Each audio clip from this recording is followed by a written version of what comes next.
যে টপিকসটা কথা বলবো বা আলোচনা করবো সেই টপিকটা হচ্ছে যে পরিণামী বা বহুপদী।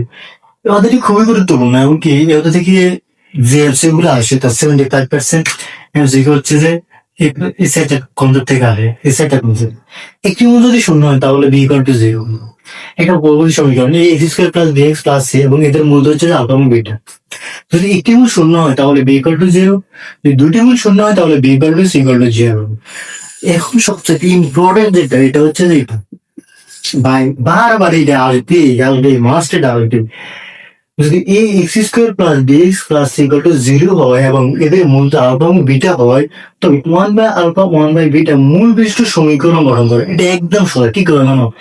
এখানে আছে a x square plus b x plus c, just এই সিটাকে এখানে নেবে আর এটাকে এখানে নেবে, ওটা c x square plus b x plus এ।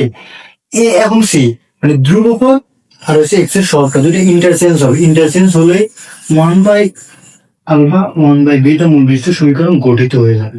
এত বড় কিছু করা লাগবে নয়।